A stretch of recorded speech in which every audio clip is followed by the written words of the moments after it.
సమయంలో దేవుని వాక్యంలో నుండి ఉపవాస ప్రార్థనలో ప్రవేశించి మనం దేవుని సన్నిధిలో ప్రార్థన చేయకమునపు కొన్ని లేఖన భాగాలు మనం జ్ఞాపకం చేసుకుంటూ వద్దాం. మొదటి రాజుల గ్రంథం 21వ అధ్యాయం. మొదటి రాజుల గ్రంథము 21వ అధ్యాయము.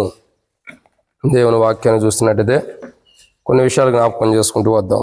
ఉపవాస ప్రార్థనలో ప్రవేశించే మునుపు ఒక మా లేఖన భాగాన్ని చదివి అటు పిమ్మట వాక్య వెలుగులో మనం ప్రార్థన చేద్దాం. ధ్యానించిన తర్వాత రండి. మొదటి రాజుల గ్రంథం 21వ అధ్యాయము. ఇలా మనం చూసినట్లయితే 9వ వచనం. మొదటి రాజుల గ్రంథం 21వ అధ్యాయం 9వ వచనం. ఆ తాకీదులో వ్రాయించినది ఏమనగా, ఉపవాస దినం జరగవాలని మీరు చాటించి నాబోతును జనుల ఎదుట నిలబెట్టి. కాబట్టి ఇక్కడ దేవుని వాక్యాన్ని చూసినట్టయితే బైబిల్లో రాయబడిన మాట, నాబోతును జనుల ఎదుట నిలవబెట్టి. ఇక్కడ ఉపవాస దినం అన్నది ఆచరించాలని యెజబేలు చెబుతున్న మాటలు. సో యెజబేలు ఏం చెబుతుందంటే, ఉపవాస దినం అన్నది మీరు ఆచరించండి అని చెబుతుంది. ఇక్కడ యెజబేలు చెప్పినటువంటి మాట ఏం చేస్తున్నారు? ప్రజలు అనుసరించడానికి ఇష్టపడుతున్నారు. వాస్తవానికి బైబిల్ చెప్పేటటువంటి లేఖన భాగం ఏంటంటే, దేవుని వాక్యం ఏంటంటే, దేవుని మాటలు వినటం అన్నది దేవునికి మహిమార్థమైంది. కానీ ఇక్కడ యెజబేలు యొక్క అనుభవం చూడగా యెజబేలు ఏమంటుంది, నాబోతు యొక్క ద్రాక్ష తోట కొరకు మీరు ఉపవాసం ఉండి ఇలా చేయండి. ఆ ఉపవాస దినమున మరి నాబోతు ఇలా చేశాడని చెప్పి అబద్ధమాడి అతడి మీద అంటే ఉపవాస దినం ఉల్లంఘించాడని చెప్పని ఇంకోటి చేశాడని రాజును దూషించాడని, తర్వాత దేవుని ప్రజలను కూడా అందరూ దూషించాడన్న కోణంలో అతని మీద నింద వేయటానికి యెజబేలు చేస్తున్న ప్రయత్నం ఇది. ఏంటంటే, ఒక వ్యక్తి మీద నింద వేయటానికి చేస్తున్న ప్రయత్నం ఈ ఉపవాస ప్రార్థన. దేనికి? ఒక వ్యక్తి మీద నింద వేయటానికి ఉపవాస ప్రార్థన చేస్తున్నారు. సరే, ఈ ఒక వ్యక్తి మీద నింద వేయటానికి అనేది వచ్చే వారం చూద్దాం. కానీ ఇక్కడ చూసేటటువంటి మాట ఏంటంటే, ఉపవాస ప్రార్థన. కానీ నాటి దినములు ఎలా చేస్తున్నారో నేటి దినాల్లో కూడా ప్రజలు అలాగే చేస్తున్నారు. కాబట్టి ఉపవాస ప్రార్థన నాటి దినముల్లో యెజబేలు చేసినట్టు ప్రజలు కూడా నేటి దినాల్లో చాలా వరకు అలా చేస్తున్నారు. అందరూ కాదు. వాటి విషయాలు ఇప్పటికే చాలా వారాలు ధ్యానించుకుంటూ వచ్చాం. సో ఇప్పుడు చూసే మాట ఏంటంటే, నాటి దినముల్లో ఉపవాస ప్రార్థన ప్రజలు ఎలా ఉండి చేశారంటే మరొక కోణాన్ని చూడొచ్చు. రండి, 2వ సమూయేలు గ్రంథం 12వ అధ్యాయము 17వ వచనం. 2వ సమూయేలు గ్రంథం 12వ అధ్యాయం 17వ వచనం. దావీదు ఉపవాసం ఉండి లోపలికి పోయి రాత్రి అంతయు నేలపడి ఉండి బిడ్డ కొరకు దేవుని బతిమాలగా. కాబట్టి ఇంట్లో ఎన్నికైన వారు లేచి అతన్ని నేల నుండి లేవనెత్తడానికి వచ్చారు, కానీ అతడు సమ్మతింపుక వారితో కూడా భోజనం చేయక ఉండేను. కాబట్టి ఇక్కడ దావీదు రాజు యొక్క ఉపవాస ప్రార్థన చూస్తున్నాం. నాటి దినాల్లో ప్రజలు ఎలా ఉపవాస ప్రార్థన చేస్తున్నారో నేటి దినాలు అలాగే చేస్తున్నాం. సో ఇప్పటికే దావీదు రాజు యొక్క ఉపవాస ప్రార్థన గురించి నాటి దినాల్లో ఎలా ఉండి చేశాడు అన్నది కొన్ని విషయాలు మనం జ్ఞాపకం చేసుకుంటూ వచ్చాం. అయితే ఈరోజు చూసేటటువంటి మాట ఏంటంటే, దావీదు రాజు చేసినటువంటి ఉపవాస ప్రార్థన విషయమై కొన్ని విషయాలు మనం చూస్తాం. ఎందుకంటే మనం కూడా నాటి దినముల్లో ప్రజలు ఎలా ఉపవాస ప్రార్థన చేస్తున్నారు, నేటి దినాల్లో మనం కూడా అలాగే చేస్తే వాళ్ళ ప్రార్థన దేవుడు ఏం లేదు, మన ప్రార్థన కూడా దేవుడు అన్నాడు. సో నాటి దినములు ఎలా చేశారు అని అంటే, రండి 2వ సమూయేలు గ్రంథం 11వ అధ్యాయం. 2వ సమూయేలు గ్రంథం 11వ అధ్యాయము మనం చూసినట్లయితే ఇక్కడ ఒక మాటను మనం దేవుని లేఖన భాగాన్ని జాగ్రత్తగా గమనించవచ్చు. ఏంటి ఈ మాట ఏంటంటే, బైబిల్ రాయబడుతున్న మాట 2వ సమూయేలు గ్రంథం 11వ అధ్యాయము. దావీదు రాజు చేసినటువంటి పని, అతడు చేస్తున్నటువంటి ప్రార్థన, ఇవన్నీ కూడా దేవుని వాక్యంలో లేఖన భాగాల్లో కనబడుతూ వస్తున్నాయి. ఏంటి మాట ఏంటంటే, చదవండి. దేవుని వాక్యాన్ని చూసినట్టయితే ఇక్కడ రాయబడినటువంటి మాటను చూసినట్టయితే 6వ వచనం. 2వ రాజుల గ్రంథం 12వ అధ్యాయం 6వ వచనం చదవండి. 2వ రాజుల గ్రంథం 12వ అధ్యాయం 6వ వచనం. వాడు కనికరము లేకయే ఈ కార్యం చేశానని గనుక వాని గొర్రెపిల్లకు ప్రతిగా 4 గొర్రెపిల్లను ఇవ్వాలని నా తానేను. కాబట్టి 2వ రాజుల గ్రంథం 12వ అధ్యాయం 2వ సమూయేలు గ్రంథం 2వ సమూయేలు గ్రంథం 12వ అధ్యాయం 6వ వచనంలో ఏమని రాయబడుతూ వచ్చిందండి? వాడు కనికరము లేకయే, నేను చదివింది 2వ సమూయేలు గ్రంథం 2వ రాజులు కాదు, 2వ సమూయేలు గ్రంథం 12వ అధ్యాయం 6వ వచనం. వాడు కనికరము లేకయే ఏం చేశాడు? ఈ కార్యం చేశాను గనుక. కనికరము లేకుండా అంటే ఒక వ్యక్తి కనికరము లేకుండా ఏది పడితే అది చేసి వచ్చి ఉపవాస ప్రార్థన చేస్తే దేవుడు వినడు. ఆడ నువ్వు కనికరం చూపించినప్పుడు, ఎదుటి వ్యక్తి అలా నువ్వు కనికరాన్ని కనపరచినప్పుడు, నువ్వు ఎంత కఠినంగా ఉండి ఉపవాస ప్రార్థన చేసినా దేవుడు వినడు. అదే బైబిల్లో కొందరు వ్యక్తులు కనికరం చూపించారు. వారిలాగా నేటి దినాల్లో విశ్వాసులు చూపించలేకపోతున్నారు. అందుకే మన ప్రార్థన దేవుడు వింటలేదు, వారిని దేవుడు ఆశీర్వదిస్తున్నాడు. సో వారు ఎవరు అన్నది కొన్ని విషయాలు మనం ధ్యానించే మునుపు అంటే, వారి జీవితాల్లో ఎదుటి వ్యక్తుల ఎడల కనికరం చూపించిన మనుషులు ఎవరు, వారి జీవితం ఏంటి, వారు ఎలాంటి వారు అయి ఉండి కూడా ఎదుటి వ్యక్తి ఎడల కనికరం చూపించారంటే బైబిల్లో కొన్ని విషయాలు మనం చూడొచ్చు. వాటిని మనం ధ్యానించే మునుపు ప్రభు నడిపింపు కొరకే చిన్న ప్రార్థన. మమ్మల్ని మిక్కిలికి ఎక్కువగా ప్రేమించిన ప్రియ పరలోకపు తండ్రి, పరిశుద్ధుడు అయిన దేవా, మీకు స్తోత్రాలు. ఈ సమయంలో కొన్ని లేఖన భాగాలు ధ్యానిస్తున్న సహాయం చేయండి. ఉపవాస ప్రార్థన కొరకై కొన్ని లేఖన భాగాలు ధ్యానిస్తున్న సహాయం చేయండి. దాసుడి కన్నా యజమానుడి వైపు చూస్తున్నట్లు, దాసురాల కన్నా యజమానుడి వైపు చూస్తున్నట్లు మా కన్నా మీ వైపు వీక్షిస్తున్న మీరే సహాయం గురించి మహిమ పొందండి. దయచేసి నీ ప్రజల పక్షాన్ని నీకున్న దయ చొప్పున దయతో జ్ఞాపకం చేసుకుని నాతో మాట్లాడండి తండ్రి. నీ ప్రజల పక్షాన్ని నీకున్న దయ చొప్పున దయతో జ్ఞాపకం చేసుకోండి తండ్రి. ఇక్కడ కూర్చొని నీ ప్రజలకు నేను వాక్యం అందిస్తానికి యోగ్యత లేనివాడిని, ఏమాత్రం నా అర్హత లేనివాడిని క్షమించండి. నీ చిత్తం, నీ ఉద్దేశం నా పట్ల ఏమవుతుందో బయలుపరచండి. వాక్య వెలుగులో మేము మిమ్మల్ని తండ్రి మీ సన్నిధిలో ప్రార్థించడానికి సాయం చేయండి. మిమ్మల్ని గణపరచడానికి కుటుంబాన్ని గ్రహించండి.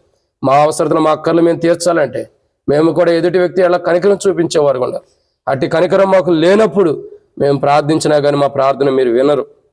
కాబట్టి బైబిల్లో తండ్రి 2వ సమూయేలు గ్రంథంలో దావీదు రాజు యొక్క ప్రార్థన లాంటి ప్రార్థన మేము చేయకోకండి, అలా ఉండి ప్రార్థించుకోకండి. నీకు మహిమార్థమైన ప్రార్థన మేము చేయనట్లు సాయం చేసి మమ్మల్ని సిద్ధపరచమని, మాలో ఉన్న బలహీనతలన్నీ కూడా తొలగించమని. ఇక్కడ నిలబడతాను నేను యోగ్యుని కాదు, నీ ప్రజలకు వాక్యం అందిస్తాను నేను అర్హుని కాదు. అయినప్పటికీ దాసుడి కన్నా యజమానుడి వైపు చూస్తున్నట్టు, దాసురాల కన్నా యజమానుల వైపు చూస్తున్నట్టు మా కన్నులు మీ వైపు వీక్షిస్తుండగా వేరే సహాయం మన గురించి మహిమ పొంది దయచేసి నీ ప్రజల పక్షాన్ని నీకున్నదో చొప్పునదైతే జ్ఞాపకం చేసుకుని నాతో మాట్లాడమని యేసు ప్రభు నామమున ప్రార్థిస్తున్నాను తండ్రి, ఆమేన్. ఇక్కడ దేవుని వాక్యాన్ని చూసినట్లయితే 2వ సమూయేలు గ్రంథంలో 12వ అధ్యాయంలో దావీదు రాజు యొక్క ప్రార్థన మనం చూస్తున్నాం. 16వ వచనంలో 17వ వచనంలో దావీదు రాజు ఉపవాసం ప్రార్థన చేస్తున్నాడు బిడ్డ కొరకు. కానీ దేవుడు తన ప్రార్థన అంగీకరించట్లేదు. అదే రీతిలో చూసినట్లయితే 12వ అధ్యాయంలో అంటాడు, దావీదు రాజు చేసినటువంటి ఒక పనిని బట్టి మరి నాతాను అనే ప్రవక్త వచ్చి తనతో తెలియపరుస్తున్నప్పుడు నాతాను ప్రవక్త అంటాడు, వాడు కనికరము లేకయే ఈ పని చేశాడు. ఇక్కడ దావీదు రాజు ఎదుటి వ్యక్తి ఎడల, ఒక మాట చెప్పాలంటే ఉరియా ఎడల కానీ బెత్షెబా ఎడల కానీ కనికరం లేకుండా దావీదు రాజు చేసిన పని ఉంది. ఆ పని ఏంటన్న తర్వాత మనం చూద్దాం. కాబట్టి ఇక్కడ కనికరం లేకుండా అంటే ఎదుటి వ్యక్తి ఎడల కనికరం చూపించుకోకుండా అతడు చేయాల్సిన పని చేసి ఇప్పుడు వచ్చి అబ్బా తండ్రి అని ప్రార్థన చేస్తే దేవుడు వినడు. మన జీవితాల్లో కూడా మనం ఎదుటి వ్యక్తి ఎడల కనికరం కనపరచుకోకుండా దావీదు రాజు వలె కఠినస్తులుగా మనం ప్రవర్తించి జీవించి మరలా దేవుని దగ్గరకు వచ్చి ప్రార్థన చేస్తే దేవుడు మన ప్రార్థనని ఎన్నటికీ వినడు. సో దావీదు రాజు యొక్క అనుభవాన్ని మనం చూసినట్టయితే ఈయన దావీదు రాజు కనికరం లేకుండానే పనిచేశాడు. బైబిల్లో కొందరు వ్యక్తులు ఉంటారు, మరి వాళ్ళు ఎలాంటి వాళ్ళైనా కనికరం చూపించారు. వాళ్ళు ఎవరు అని అంటే, రండి సమయం లేదు, నేను వేరే మీటింగ్కి వెళ్ళాలా, కాబట్టి క్లుప్తంగా కొన్ని విషయాలు చెప్తా రండి. మొదటి వ్యక్తి ఎవరు అని అంటే, రండి దేవుని వాక్యం చూసినట్లయితే ఆదికాండం 39వ అధ్యాయం, ఆదికాండము 39వ అధ్యాయం మనం చూసినట్టయితే ఇక్కడ 21వ వచనం, ఆదికాండం 39వ అధ్యాయం 21వ వచనం. అయితే యెహోవా యోసేపునకు తోడై ఉండి అతని యందు కనికరపడి అతని మీద ఆ చెరసాల యొక్క అధిపతికి కటాక్షము కలుగునట్లు చేశాడు. చాలా. కాబట్టి ఇక్కడ దేవుని వాక్యాన్ని చూసినట్టయితే ప్రియులారా, దేవుని యొక్క లేఖన భాగం చూసినట్టయితే ఏమని రాయబడుతూ వచ్చిందండి, యెహోవా యోసేపునకు తోడై ఉండి అతని యందు కనికరపడి అతని మీద చెరసాల యొక్క అధిపతి కటాక్షం కలుగునట్లు చేశాడు. అంటే ఇక్కడ దేవుడు కనికరించాడు. అదే రీతిలో యోసేపు చెరసాల్లో ఉన్నప్పుడు చెరసాల యొక్క అధిపతి ఏం చేస్తున్నాడండి, కటాక్షం చూపిస్తున్నాడు. ఒక రకంగా చెప్పాలంటే దయ చూపిస్తున్నాడు, కనికరం చూపిస్తున్నాడు అని కూడా మనం అనుకోవచ్చు. చూడండి, ఈ చెరసాల యొక్క అధిపతి ఎవరు అని అంటే, ఏ చెరసాల్లో వేయబడ్డాడు యోసేపు? ఎక్కడుండ చెరసాల్లో వేయబడ్డాడు చెప్పండి. యోసేపు ఎక్కడుండ చెరసాల్లో వేయబడ్డాడు తెలుసా? ఎక్కడుండ చెరసాల్లో వేయబడ్డాడు యోసేపు? పోతీఫర్ ఇంటికి తీసుకుపోబడిన తర్వాత పోతీఫర్ ఎవరు తెలుసా? పోనీ అదన్నా, ఈ పోతీఫర్ ఎవరు? ఐగుప్తిలో నుండి పోతీఫర్ అంటే ఫరో యొక్క రాజ సంరక్షక ఉద్యోగస్తుడు. ఫరో యొక్క రాజ సంరక్షణ ఉద్యోగస్తుడు అంటే రక్షణ మంత్రి రాజుకి ఒక రకంగా చెప్పాలంటే మనకు అర్థమయ్యే కోణంలో చెప్పాలి. కాబట్టి అలాంటి ఉద్యోగస్తుడు అంటే ఇప్పుడు ఆయన ఎవరు అని అంటే పోతీఫరు ఐగుప్తుడు. ఐగుప్తిలో లేదా ఐగుప్తుడు అనొచ్చు, ఐగుప్తిలో నివసిస్తున్నటువంటి వాడు. చూడండి, ఐగుప్తులకు అసలు కనికరం ఉంటుందా? కనికరం ఉండదు. వాస్తవాన్ని చెప్పాల్సింది ఏంటంటే, ఆ మొదటి ఏమంటారు, నిర్గమకాండం 1వ అధ్యాయంలో చూసినట్టే, 2వ అధ్యాయంలో చూసినట్టే ఫరో యొక్క రాజు దేవుని, అది నెక్స్ట్ స్టెప్లో మనం చూస్తాం, ఫరో యొక్క రాజు దేవుని ప్రజలు ఏం చేస్తాడు, చంపేయమంటాడు. అంటే ఐగుప్తీయులకు ఉన్న గుణలక్షణం ఏంటంటే కనికరం చూపించే మనసు ఉండదు. ఐగుప్తీయులు ఎలాంటి వారు, ఎదుటి వ్యక్తి వల్ల కనికరం చూపించే మనసు ఐగుప్తీయులకు ఉండదు. ఎందుకంటే వాళ్ళు తమ మార్గాన్ని, తమ స్వేచ్ఛని, తమ వెళ్ళే మార్గాన్ని, ముక్కుసూటికి వెళ్ళే మార్గాన్ని కరెక్ట్ అనుకునే ప్రజలు ఐగుప్తీయులు. కానీ ఇక్కడ చూడండి, యోసేపు ఐగుప్తిలో అమ్మివేయబడి గుంటలో వేయబడిన వాడు అమ్మివేయబడ్డాడు ఇష్మాయిల్కి. ఇష్మాయిల్ పోతీఫార్కి తీసుకెళ్ళిన అనుభవం, తీసుకెళ్ళి అనుభవం. తర్వాత అతని ఇంట్లో పెరుగుతూ ఉండగా అతడు ఏ తప్పు చెప్పని అతని మీద నింద వేసి అతను తీసుకెళ్లి చెరసాల్లో పెట్టిన అనుభవం ఉంది. ఇప్పుడు చెరసాల్లో ఉన్నప్పుడు యోసేపు యొక్క మీద కనికరం చూపిస్తుంది ఎవరు, చెరసాల యొక్క అధిపతి. చెరసాల యొక్క అధిపతి అంటే ఆయన ఎవరు, ఒక ఐగుప్తీయుడు. ఇప్పుడు ఐగుప్తీయుడు ఏం చేస్తున్నాడు చెప్పండి, యోసేపు మీద కనికరం చూపిస్తున్నాడు. కానీ ఇది వాస్తవం జరిగే మాటేనా, జరిగే పరిస్థితేనా, కాదు. కానీ దేవుడు యోసేపు తోడుగా ఉండటం ద్వారా, దేవుడు యోసేపు పైన కనికరం చూపించడం ద్వారా ఆ చెరసాల అధిపతి కూడా యోసేపు మీద కటాక్షం చూపిస్తున్నాడు. అంటే ఒక రకంగా చెప్పాలంటే కనికరం చూపిస్తున్నాడు, జాలి చూపిస్తున్నాడు, అతన్ని కటాక్షిస్తున్నాడు. అంటే అతని మీద కరుణిస్తున్నటువంటి వాడిగా అతను ఎలా యోసేపు మీద ఏం చేస్తున్నాడు, కనికర పడుతున్నటువంటి అనుభవం. అంటే ఒక రక్షణ లేనివాడు, ఒక మారు మనసు లేనివాడు, ఎదుటి వ్యక్తిని కనికరించటానికి కూడా ఇష్టపడినటువంటి ప్రజలు ఇప్పుడు ఏం చేస్తున్నాడండి, యోసేపు మీద ఏం చూపిస్తున్నారు, బాగా అర్థం చేసుకోండి.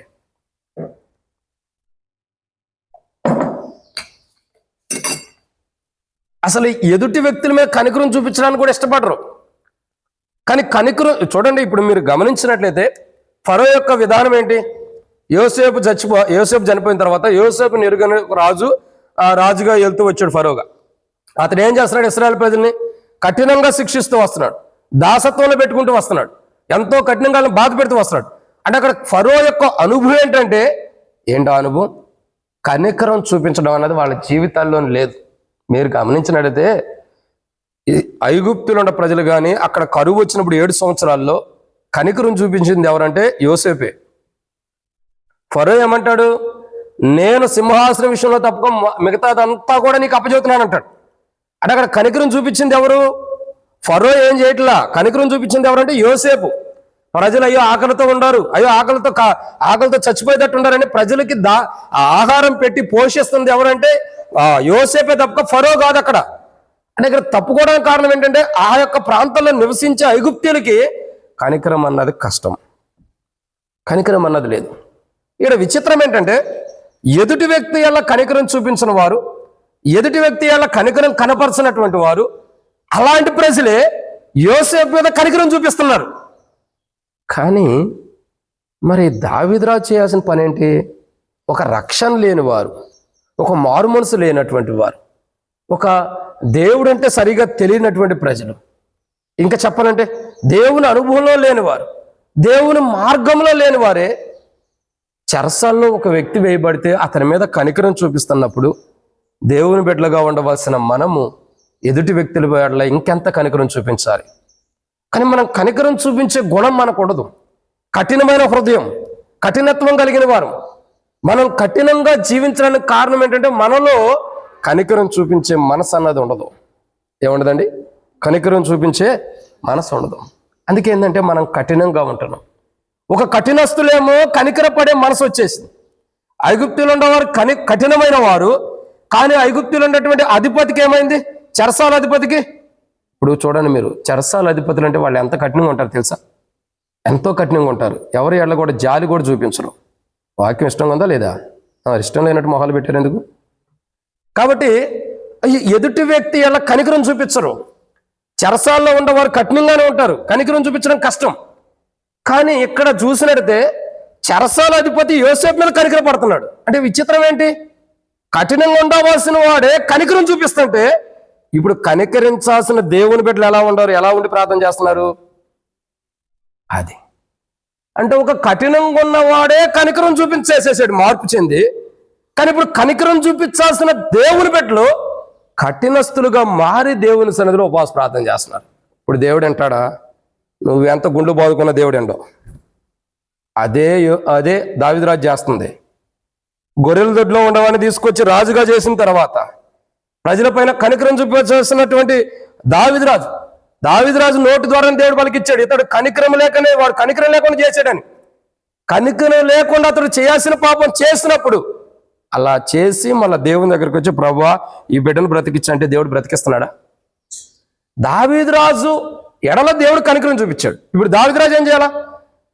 ఎదుటి వ్యక్తుల కనికరం చూపించాలి. కానీ ఏం చేశాడు దావీదురాజు? ఇక్కడ తర్వాత చూపించాడు లేదన్న తర్వాత ఆప్షన్. ఇక్కడ ఏం చేశాడంటే ఉరియా ఏడల కనికరం చూపిస్తల్లా, కొన్ని తన భార్య ఏడల కూడా కనికరం లేకుండా ఉరియాని చంపించాడు. అంటే దేవుని బిడ్డలు ఏంటంటే, ఒకప్పుడు మన మీద దేవుడు కనికరించాడు, మనం ఏ స్థితిలో ఉండగాని, అది పాపంలో ఉండా, లోకంలో ఉండా, శరీరాశలు ఉండా, నేత్రాశలు ఉండా, దేవుడు మనల్ని కనికరించాడు. దేవుడు మనల్ని కనికరిస్తే ఆ కనికరం పొందిన మనమేం చేయాలా? ఎదుటి వ్యక్తులు ఎలా కనికరం కనపరచాలి.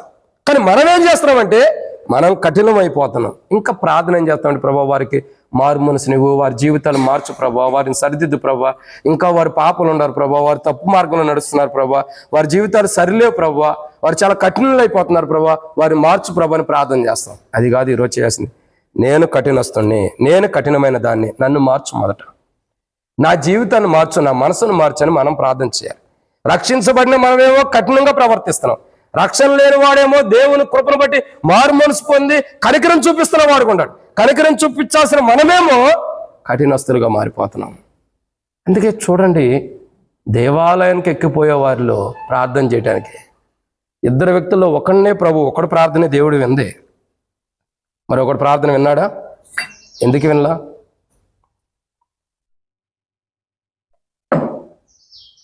ఎందుకు వినలేదంటే అతడి ప్రార్థన కరెక్ట్ అయిన విధానంలో లేదు. సో మనం కూడా ఏదో దేవాలయానికి ఎక్కువ వచ్చామంటే కాదు, వస్తున్నాం అందరితో పాటు, కానీ మనం ప్రార్థన దేవుడు వినాలి కదా. మనం వచ్చేది ప్రార్థన చేయడానికి కదా, ఏదో ముచ్చట పెట్టుకోవడానికి నవ్వుకోవడానికి కాదుగా మందిరానికి వచ్చింది, ప్రార్థన చేయడానికి వచ్చాం. వచ్చినప్పుడు మన ప్రార్థన కూడా దేవుడు వినాలిగా. దేవుడు వినాలంటే ఎలా ఉండాలి? మరి దేవుడు వినేటట్టు ఉండాలి.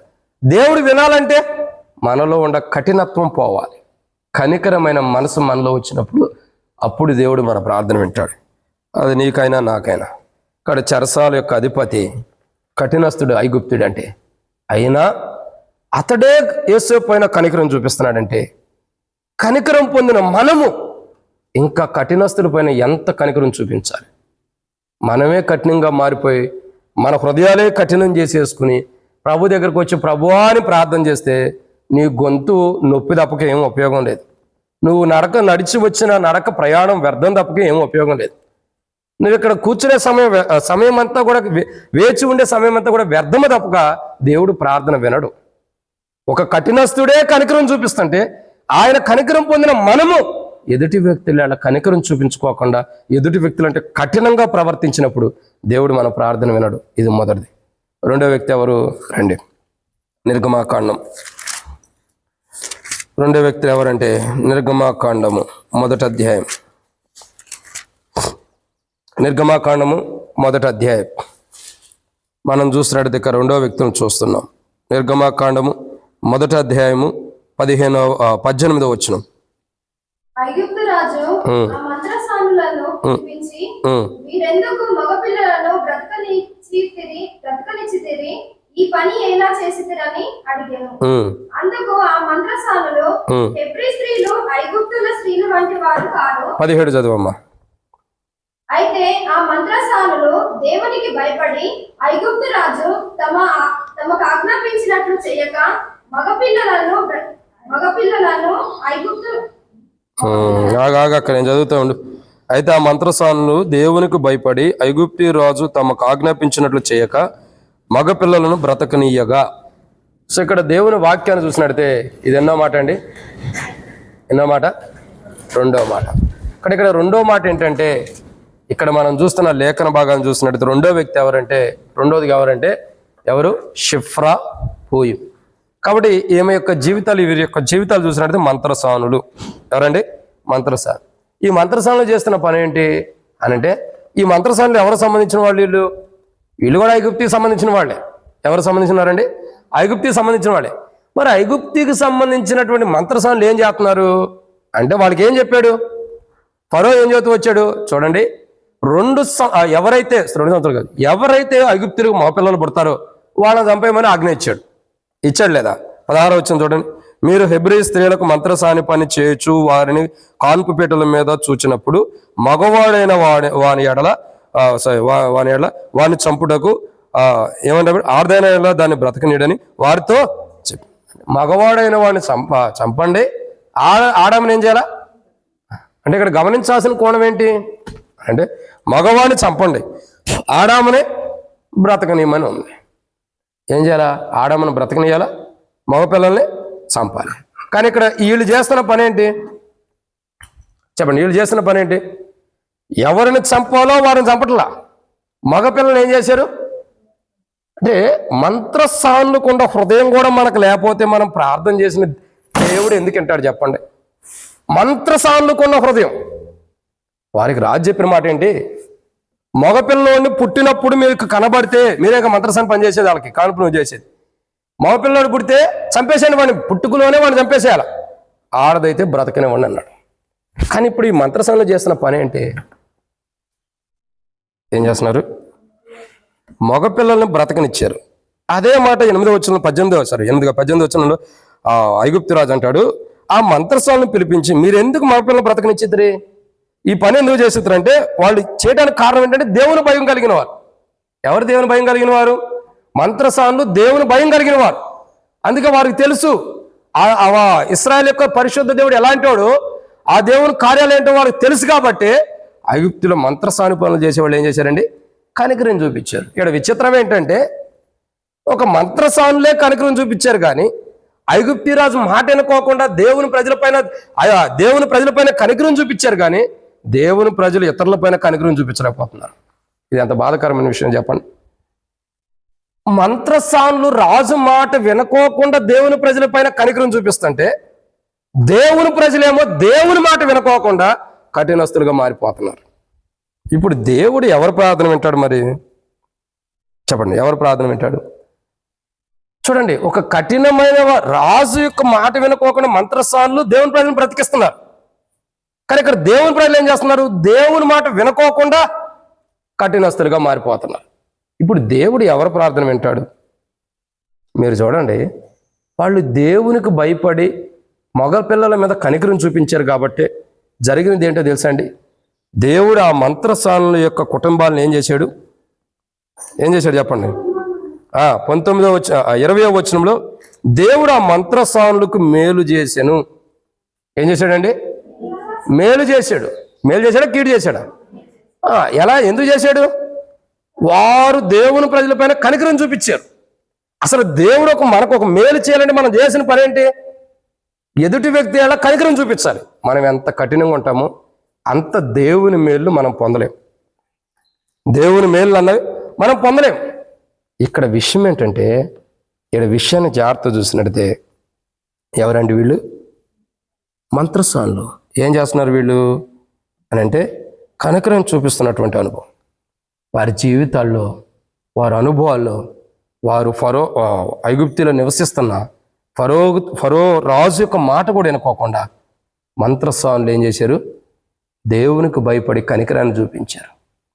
విచిత్రం ఏంటంటే ఎంతోమంది విశ్వాసులు దేవుని బిడ్డలమని చెప్పుకుంటూ, మేము దేవుని ఆత్మీయులమని చెప్పుకుంటూ, మేము రక్షించబడిన వారు అని చెప్పుకుంటూ, మేము మారుమూసి పొందిన వారు అని చెప్పుకుంటూ, మేము రక్షణ అనుభవం కలిగిన వారు అని చెప్పుకుంటూ, మాకు దేవుని రాజ్యం ఉందని చెప్పుకుంటూ, మేము విశ్వాసులం అని చెప్పుకుంటూ కనికరం చూపించలేని ప్రజలు దేవుని సన్నిధిలో ఉండారు. నాటి దినాల్లో ప్రజలు ఎలా ఉండారు, నేటి దినాల్లో కూడా ప్రజలు అలాగే ఉండి అలాంటి జీవితం కలిగి ఉపవాస ప్రార్థన చేస్తుంటే దేవుడు ఎందుకు వింటాడు ఉపవాస ప్రార్థన? నాటి దినాల్లో ప్రజలు కనికరం లేకుండా ఎలా ఉండారు, అలా కనికరం లేకుండా మనం కూడా ఉండి ప్రార్థన చేస్తే దేవుడు వినడు. దావీదు రాజు కనికరం లేకుండానే ప్రవర్తించాడు కాబట్టి అతడు చేసే ప్రార్థన దేవుడు వింటల్లా. అసలు చూడండి, ఎవరు కనికరం చూపిస్తున్నారు? ఒక ఐగుప్త్యుడు, కఠినస్తుడైన ఐగుప్త్యుడు యోసేపు మీద కనికరం చూపిస్తున్నాడు. మంత్రసానులు, ఐగుప్తులో ఉన్నటువంటి మంత్రసానులు రాజు మాట వినుకోకుండా దేవునికి భయపడి కఠినంగా ప్రవర్తించుకోకుండా కనికరం చూపిస్తున్న వారు ఉంటారు. ఈరోజు దేవుని ప్రజలకు ఏమైపోయింది? దేవుని బిడ్డలే కదా, కనికరం చూపించాల్సిన మనం కనీసం ఆ చెరసాల అధిపతి వాళ్ళ కనికరం చూపించలేకపోతున్నాం. ఆ మంత్రసానుల వాళ్ళే ఎదుటి వ్యక్తి అలా కనికరం చూపించలేకుండా కనికరము లేకయే మనం ప్రవర్తిస్తున్నాం కాబట్టి మన ప్రార్థన దేవుడు వింటల్లా. అర్థమవుతుందండి? మనం ఎదుటి వ్యక్తి ఎలా కనికరం చూపించలేకపోతున్నాం కాబట్టి మన ప్రార్థన దేవుడు వింటల్లా. ఎప్పుడైతే ఎదుటి వ్యక్తి ఎలా కనికరం చూపిస్తావో అప్పుడు దేవుడు ఏం చేస్తాడు? మన ప్రార్థన కూడా వింటాడు. అదే మత్తయి సువార్త 5లో అట్టుకుంటే ఒక ప్రార్థన ఉంది, చదవండి. మత్తయి సువార్త 5 6వ అధ్యాయంలో ఏమని రాయబడుతూ వచ్చింది? 14వ వచనం. మత్తయి సువార్త 6వ అధ్యాయం 14వ వచనం. మనుషుల అపరాధములను క్షమించిన ఎడల నీ పరలోకపు తండ్రియు మీ అపరాధములను క్షమించును. మీరు మనుషుల అపరాధములను క్షమింపకపోయిన ఎడల మీ తండ్రియు మీ అపరాధములను క్షమింపడు. మీరు ఉపవాసము చేయనప్పుడు వేషధారుల వలె దుఃఖముఖులై ఉండకుడి. తాము ఉపవాసము చేయుచున్నట్టు మనుషులకు కనబడవలనని వారు తమ 12వ వచనం చదవమ్మా. దీని ఎవరం తర్వాత ఉందిలే, వేషధారణ గురించి. 12వ వచనం చదువు. మా రుణములను మేము క్షమించి ఉన్న ప్రకారము మా రుణములను క్షమించుము. ఏంటిది? మా రుణములను మేము క్షమించి ఉన్న ప్రకారము మా రుణములను క్షమించుము. అది ఇద్దరు ఒకటే బాటలో ఒకటే స్కూల్లో చదువుకున్నట్టు ఉండాలి. రుణములు అని ఉందా, రుణస్తులు అని ఉందా? సరిగ్గా చదవండి. మా రుణస్తులను మేము క్షమించి ఉన్న ప్రకారము. రుణాలు ఎక్కడుండి? బ్యాంకులో ఏమైనా బంగారం పెట్టి రుణాలు తెచ్చుకున్నారండి? సరిగ్గా చదవాలి, చదువు కూడా. చదవండి. మా రుణస్తులను మేము క్షమించి ఉన్న ప్రకారము మా రుణములు క్షమించుము. అది ఏముంది? మేము ఎదుటి వ్యక్తిని క్షమించిన ప్రకారం మమ్మల్ని క్షమించమనుంది. అంటే దీని అర్థం ఏంటి? ఇంకో కోణంలో చూస్తే మేము ఎదుటి వ్యక్తి ఎంత కనికరాన్ని చూపిస్తామో అంత కనికరం మాకు కావాలని అర్థం. ఇప్పుడు ఐగుప్తిలో ఉన్న చెరసాల అధిపతి ఎంతకైతే యోసేపు మీద కనికరం చూపించాడు అంత కనికరం దేవుని ద్వారా పొందుకుంటాడు. ఈ మంత్రసానులు ఎంతైతే దేవుని ప్రజల పైన కనికరం చూపించారో అంత కనికరాన్ని దేవుని దగ్గర నుంచి పొందుకుంటున్నారు కదా. అంటే ఇక్కడ అర్థం ఏంటి? మా రుణస్తులను మేము క్షమించిన ప్రకారం మా రుణములు క్షమించు. మేము ఎంత కనికరం చూపిస్తామో అంత కనికరమో మాకు చూపించు. ఇక్కడ అదే మరి. అంటే ఒక ఐగుప్తీయుడు కఠినస్తుడేమో యోసేపు పైన కనికరం చూపిస్తున్నాడు. మంత్రసానులు ఐగుప్తులు ఉన్నవారు దేవుని ప్రజల పైన కనికరం చూపిస్తున్నారు. వాళ్ళు దేనికి? దేవునికి భయపడి దేవుని కృపను బట్టి కనికరం చూపిస్తున్నారు. ఇప్పుడు దేవుని బట్టి రక్షణ పొందిన, ఆయన కుమారుడు ద్వారా రక్షణ పొందిన క్రైస్తవులేమో, మారుమనసు పొందిన వారేమో ఒక అన్యురాలు కనికరం చూపిస్తున్నారు, కానీ దేవుని బిడ్డలు ఎదుటి వ్యక్తుల ఎడల కనికరం చూపించలేకపోతున్నారు. ఇప్పుడు ఎవరు మంచోళ్ళు చెప్పండి? ఎవరు మంచోళ్ళు కాదు, ఎవరు గొప్పోళ్ళు దేవుల్లో? చెప్పండి, మీరే చెప్పండి. ఎవరు గొప్పోళ్ళు? ఒక రక్షణ లేని వాడేమో కనికరం చూపిస్తున్నాడు, రక్షణ లేని ఆమె కనికరం చూపిస్తుంది దేవునికి భయపడి. రక్షణ పొందిన వారు కనికరం చూపిస్తలా. వీరిద్దరిలో ఎవరు గొప్పోళ్ళు దేవుని దృష్టిలో? అదే, రక్షణ లేని వారే గొప్పోళ్ళు. రక్షించబడిన వాడు గొప్పోళ్ళ? నువ్వు రక్షించబడిన ఎదుటి వ్యక్తి ఇలా కనికరం చూపించలేనప్పుడు నీ రక్షణ గొప్ప కార్యంగా ఎలా ఉండిద్ది? నీ రక్షణ గొప్ప స్థితిలోకి ఎలా తీసుకెళ్ళిద్ది? అంటే నువ్వు రక్షణ పొందిన ఎదుటి వ్యక్తి ఇలా కనికరం చూపించలేనప్పుడు నువ్వు ప్రార్థన చేసిన దేవుని దృష్టిలో అది గొప్పగా ఉండదు. 0. నువ్వు రక్షణ పొందిన ఎదుటి వ్యక్తి ఇలా కనికరం కనపరిచినప్పుడే నువ్వు చేసి ఉపవాస ప్రార్థన దేవుడు అంటే లేత వినడు. ఇంకో వ్యక్తి గురించి చూద్దాం రండి. 3వదిగా 2వ దినవృత్తాంతముల గ్రంథం 30:9 వచనం చదవండి.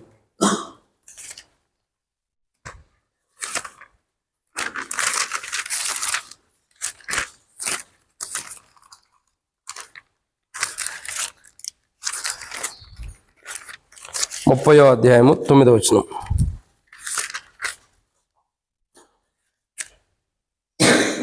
మీరు యెహోవా వైపు తిరిగిన ఎడల మీ సహోదరుల ఎడలను మీ పిల్లల ఎడలను చెర తీసుకొని పోయిన వారికి కనికరము పుట్టును. ఎవరు పోయిన వాళ్ళకమ్మా? చచ్చిపోయిన వాళ్ళకా? మరి అది కంటిన్యూ చేయాలా? అది ఏంటంటే సెంటెన్స్ ఏంటంటే మధ్య మధ్యలో గ్యాప్ పెట్టామంటే చేర తీసుకొని పోయినోళ్ళు ఏడబోయారు. అది సెంటెన్స్ కరెక్ట్గా చదవాలి. మీరు యెహోవా వైపు తిరిగిన ఎడల మీ సహోదరుల ఎడలను మీ పిల్లల ఎడలను చెర తీసుకొని పోయిన వారికి కనికరము. కాబట్టి ఇక్కడ మనం చూస్తున్న 3వ కోణం ఏంటంటే చెరలోనికి తీసుకొని పోయినటువంటి వారు ఏం చేయబడుతున్నారండి? కనికరం చూపిస్తున్నటువంటి వారు ఉన్నారు. అంటే ఎవరైతే దేవుని ప్రజల్ని చెరలోకి తీసుకెళ్లారో వాళ్ళే ఏం చేస్తున్నారు? కనికరం చూపిస్తున్నారు. కనికరం పుట్టునంటే ఖచ్చితంగా కనికరిస్తారని అర్థం.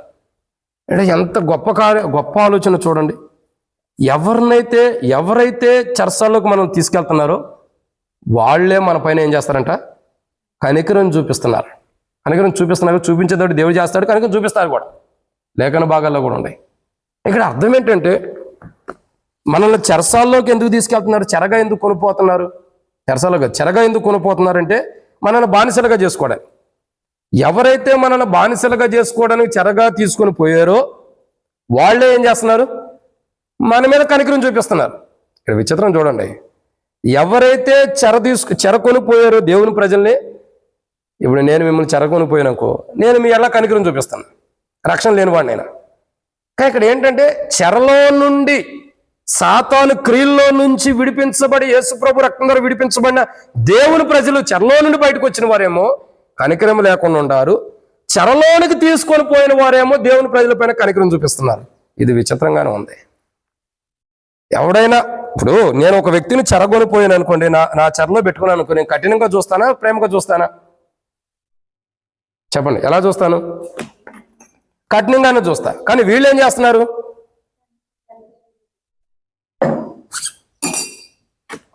ఏం చేస్తున్నారండి? కనికరం చూపిస్తున్నారు. మరి చెరలో నుండి బయటకు వచ్చిన వాళ్ళు ఏం చేయాలా? ఏ చెరలో నుంచి అయితే వాళ్ళు బయటికి రావడానికి దేవుడు కనికరం చూపించాడు, ఆ కనికరం చూపించాలి కదా. చెరలో నుండి బయటకు వచ్చిన వాళ్ళు, యేసుప్రభు రక్తం ద్వారా చెరలో ఉన్న వారిని బయటికి దేవుడు విడిపించాడు. ఆయన రక్తం ద్వారా చెరలో నుండి బయటకు వచ్చిన మనమేమో కనికరం చూపిస్తలేదు. కనికరం లేని వారుగా ఉపవాస ప్రార్థన చేస్తున్నాం. ఎదుటి వ్యక్తి కనికరం కనపరచుకోవడం ఉపవాస ప్రార్థన చేస్తున్నాం. చెరలోనికి తీసుకుని పోయిన వాడేమో అయ్యో పాపం వీళ్ళు కష్టపడుతున్నారే, వీళ్ళు చెమటోరుస్తున్నారే, వీళ్ళు బాధపడుతున్నారే అని చెప్పేమో చెరలోనికి తీసుకొని పోయిన వాడు కనికరం చూపిస్తున్నాడు. కానీ చెరలో నుండి బయటికి విడుదల పొందిన మనమేమో ఎదుటి వ్యక్తి అలా కనికరం చూపించలేకపోతున్నాం. అందుకే దేవుడు మన ప్రార్థన విన్న కారణం ఇదే. దేవుడు ఎందుకు మన ప్రార్థన వింటలేదంటే మనల్ని ఎవరైతే చెరలోనికి తీసుకొని పోతున్నారో వాళ్ళేమో కనికరం చూపిస్తున్నారు. ఎందుకు తీసుకెళ్తున్నారు మనల్ని చెరలోనికి? మనల్ని దాసులుగా చేసుకోవడానికి. సో మనల్ని దాసులుగా చేసుకోవాలని తీసుకెళ్ళిన వాడేమో కనికరం చూపిస్తున్నాడు. ఆ దాసత్వంలో నుంచి దేవుని కృపను బట్టి ఆయన కుమారుని రక్తం ద్వారా శిలువ కార్యం ద్వారా విడిపించబడిన మనమేమో ఎదుటి వ్యక్తి అలా కనికరం చూపిస్తారు. అంటే దేవుని దృష్టిలో వీళ్ళిద్దరిలో ఎవరు గొప్పోళ్ళు? మరలా నేను అడుగుతున్నా, చెరలోనికి దేవుని ప్రజలను తీసుకెళ్ళినోడు గొప్పోడా, చెరలో నుండి బయటకు వచ్చిన ప్రజలు గొప్పోళ్ళా? అదే, చెరలోనికి తీసుకొని పోయిన వాడే గొప్పోడు. ఎందుకు? వాడు ఏదో టైంలో కనికరం అన్న చూపిస్తున్నారు. బయటకు వచ్చిన వాళ్ళు ఏం చేస్తున్నారు అంటే ఆ చెరలో నుండి విడుదల పొందిన వారు ఏం చేస్తున్నారు? కనికరం చూపిస్తలా. ఇంకా మనకు రక్షణ పొందిన, ఇంకా మనకు వ్యత్యాసం ఎక్కడ ఉంది? మనకు ఉపయోగం ఏముంది? రక్షణ పొందినా కానీ మనకు మాదిరికరమైన జీవితం లేనప్పుడు ఇంకా మనకు వ్యత్యాసం ఎక్కడ ఉంది? పరలోక రాజ్యం ఎక్కడ ఉంది? పేరుకే మేము రక్షించబడ్డాం. 30 సంవత్సరాల నుంచి మేము రక్షణ, 20 సంవత్సరాల నుంచి రక్షణ పొందుండాం, 10 సంవత్సరాలు అయింది, 5 సంవత్సరాలు అయింది, మేము విశ్వాసులమే. నువ్వు ఎంత విశ్వాసమైనా ఎదుటి వ్యక్తి వాళ్ళ కనికరం కనపరచలేనప్పుడు నీ విశ్వాసం అంతా కూడా మురికి గుడ్డ లాంటిదే. నువ్వు ఎన్ని సంవత్సరాలు రక్షించబడి ఉంటా కానీ అది మురికి గుడ్డ లాంటిదే.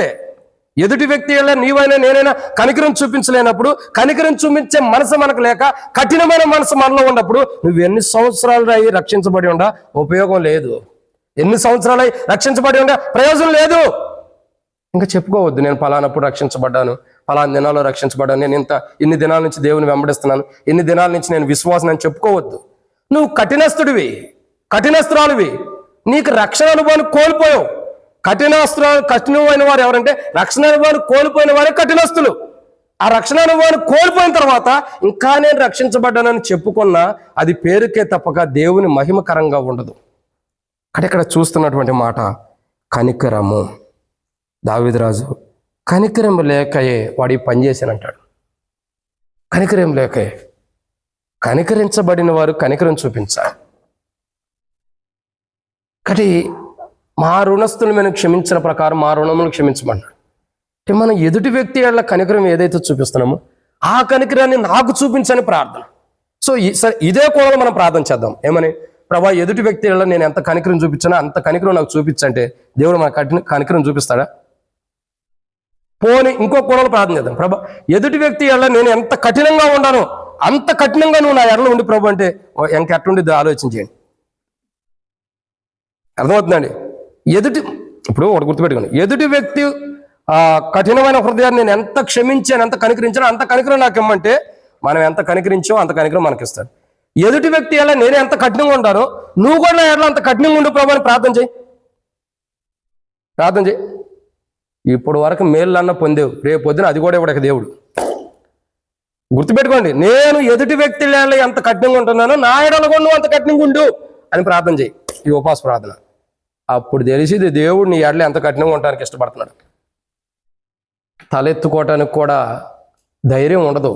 ఎందుకంటే అంత దారుణంగా దేవుడు మన ఎలా కఠినంగా ప్రవర్తిస్తాడు. చెప్పుకోవడానికి కూడా సిగ్గేసి అంత దారుణంగా దేవుడు ప్రవర్తిస్తాడు మన ఎలా. అప్పుడు మనం ఏం చేయలేం. అందుకే దేవుడు తన కృపను చూపిస్తున్నప్పుడే, దేవుడు తన శాంతిని మన మీద కనపరుస్తున్నప్పుడే కఠినమైన జీవితాన్ని మార్చుకోవటం మంచిది. కనికరం చూపించాలి. లేదు కూడదు, నువ్వు చెప్పే మాటలు నాకెందుకులే, నేను వెళ్ళే మార్గాన్ని వెళ్తాను, నేను పట్టుకున్న కుందేరు 3 కాళ్ళు అన్నావు అనుకో, ఇప్పుడు జరిగేది ఒకటే, నువ్వెంత కఠినంగా ఉంటావు, నువ్వైనా నేనైనా అంత దేవుడు కూడా మన ఎడల కఠినంగా ఉంటాడు. నువ్వు ఎదుటి వ్యక్తి ఎడల, దేవుని ప్రజల ఎడ, దేవుని సేవకుల ఎడ, దేవుని బిడ్డల ఎడల నువ్వు ఎంత కఠినంగా ఉంటావో దేవుడు కూడా నీ ఎడల అంత కఠినంగా ఉంటాడు. అప్పుడు నువ్వు కనికరించబట్టం కాదు, ఆయన కఠినంగా నీ ఎడల ఉండాలని ప్రార్థన చేస్తున్నావు. ఆయన కనికరం నువ్వు పొందుకోవడానికి కాదు, ఆయన కఠినత్వాన్ని నువ్వు పొందుకోవాలని. దేవుడు కఠినమైతే దాదాపు 600 సంవత్సరాలు ఎన్నో సంవత్సరాలు ప్రజలతో మాట్లాడటం ఆపేశాడంట. నేను చెప్పే కదా, పాత నిబంధనకి కొత్త నిబంధనకి మధ్యలో ఒక వైట్ పేపర్ ఉంది. అది దేనికి ఉంది? ఇక్కడ వైట్ కలర్ ఉంటుంది. కంటిన్యూషన్ ఎందుకు రాలేదంటే దేవుడు ప్రజలతో మాట్లాడటం ఆపేశాడు, కఠినం చేసేసుకున్నాడు. దేవుడు ఎందుకు కఠినం చేసుకున్నాడు? ప్రజల యొక్క జీవితాన్ని బట్టి. నీ జీవితంలో కూడా తెల్ల పేపర్ రాకుండా చూసుకో. నువ్వు ఎంత కఠినంగా ఉంటున్నావు ఎదుటి వ్యక్తి ఎడల, దేవుడు నీ జీవితంలో కూడా అంత కఠినంగా ఉంటే ఈ తెల్ల పేపర్ అన్నా ఇది బైబిల్లో ఉంది, నీకు అది కూడా ఉండదు ఇక నీకు నాకు. కాబట్టి ఒక చెరసాల అధిపతి కఠినస్తుడు దేవుని బిడ్డపైన కనికరం చూపిస్తున్నాడు. ఐగుప్తులో ఉన్న మంత్రసానులు దేవుని బిడ్డల పైన కనికరం చూపిస్తున్నారు. చెరగొనిపోయిన ప్రజలు వారు దేవుని ప్రజలను చెరగొనిపోయినా ఆ చెరలో వాళ్ళని ఇబ్బంది పెట్టకుండా వాళ్ళపైన కనికరం చూపిస్తున్నారు. రక్షించబడిన మనం, ఆ చెరలో నుండి, ఆ కఠినత్వం నుండి విడుదల పొందిన మనం దేవుని కృప ద్వారా కనికరించబడి, ప్రభా, అబ్బా, తండ్రి, నేను పాపిని ఒప్పుకున్నప్పుడు దేవుడు తన కుమారుని రక్తం ద్వారా మనం కడిగి కనికరించాడు. ఆయన కనికరాన్ని పొందిన మనం కనికరం చూపించకపోతే బైబిల్లో ఒక విషయం ఉంది. నేను ముగిచ్చేస్తాను ఇక, నేను మీటింగ్కి వెళ్ళాలన్నా కదా. ఏంటి ఆ విషయం? ఏంటంటే ఒక వ్యక్తి మరొక వ్యక్తికి 50 రూపాయలు అప్పు ఉన్నాడు. ఎంత ఉన్నాడు? మీకు అర్థం కావటం కొంత చెబుతున్నా, బైబిల్లో ఉంది. ఒక వ్యక్తి మరొక వ్యక్తికి 50 రూపాయలు అప్పు ఉంటాడు. ఒక అంచనా ప్రకారం చదువు. నేను ఒక వ్యక్తికి 50 రూపాయలు అప్పు ఉండా, నాకు ఒక వ్యక్తి 5 రూపాయలు అప్పు ఉన్నాడు. మీకు అర్థమవుతుందండి? నేను ఒక వ్యక్తికి 50 రూపాయలు అప్పు ఉండా, నాకు ఒక వ్యక్తి 5 రూపాయలు అప్పు ఉన్నాడు. సరే, నేను ఏ వ్యక్తికి అయితే, ఇప్పుడు చంద్రకళక్కకి నేను 50 రూపాయలు అప్పు ఉంటా. చంద్రకళక్క ఏం చేసింది? సర్లే అన్న, నువ్వు ఇవ్వలేవు, సేవకుడు కదా, బేదోడు కదా, మరి ఇవ్వలేకపోతున్నావులే, వద్దులే అన్న అని చెప్పని 50 రూపాయలు వదిలేసింది. ఇప్పుడు నేనేం చేయాలా? నాకు 5 రూపాయలు అప్పు ఉండవండి. పోలేరా, నాకు 50 రూపాయలు నేను ఇవ్వాల్సినవే వదిలేసింది, నీ 5 రూపాయలు నాకు ఎందుకులే, నీ 5 రూపాయలు తీసేసిన ఇంకా 45 రూపాయలు అయిపోయినాయి కదా, దేవుని కొందనాలని వదిలిపెట్టాలా. ఈయనేం చేశాడు? నేనేం చేశాను? నాకు 5 రూపాయలు ఉండవండి, 5 రూపాయలు ఇస్తావా చస్తావా అని చెప్పి పీక మీద కూర్చున్నాను. ఈ విషయం ఎక్కడికి వెళ్ళింది? మళ్ళీ చంద్రకళక్క దగ్గరికి వెళ్ళింది. అరే, నేను 50 రూపాయలు ఫోన్లే ఇవ్వలేకపోతున్నాడని సేవకుని వదిలేస్తే 5 రూపాయలు ఇవ్వాల్సిన వాడిని బలవంతం చేస్తాడా? పిలిపించింది నన్ను, నువ్వు 50 రూపాయలు సచ్చినట్టు కట్టమంది. 50 రూపాయలు ఏముంది? సచ్చినట్టు కట్టు.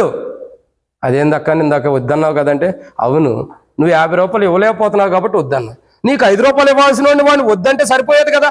నేను నీకు 50 రూపాయలు తీసేసినప్పుడు నువ్వు 5 రూపాయలు తీసేలేవా అంటే, నేను నిన్ను కనికరించాను కానీ నువ్వు ఎదుటి వ్యక్తి కనికరం చూపించలా. ఇప్పుడు నువ్వు చచ్చినట్టు 50 రూపాయలు కట్టాల్సిందే. నువ్వు చేసిన పాపానికి ఏం కట్టాలా? లెక్క చెప్పాల్సిందే. దేవుడు మన కఠినస్తులుగా ఉన్నప్పుడు, దేవుడు మనల్ని ఆ బానిసత్వం నుండి, ఆ చెరసాల్లో నుండి, ఆ భయంకరమైన పరిస్థితి నుండి దేవుడు మనల్ని విడిపిస్తే, కనికరించి విడిపిస్తే, మనం ఏం చేయాలి? ఎదుటి వ్యక్తి అలా కనికరం చూపించాలి.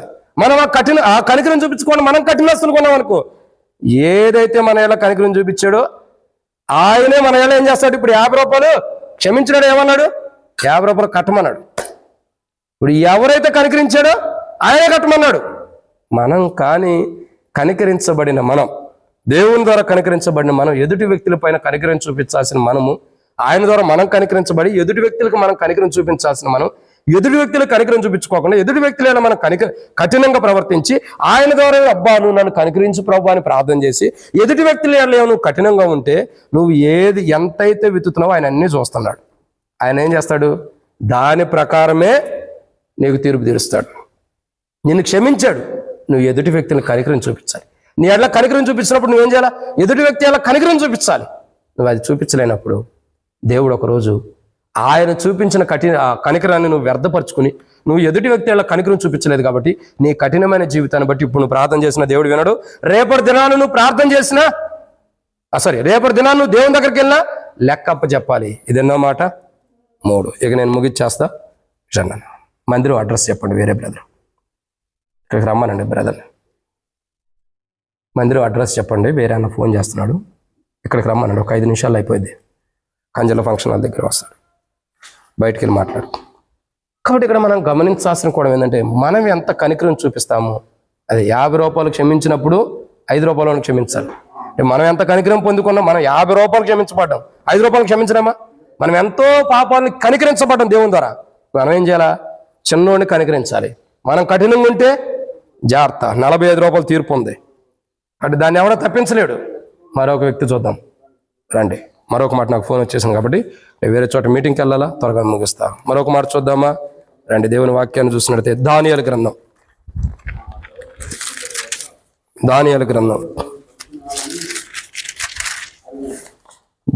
గ్రంథంలో మరొక మాట మనం చూస్తాం.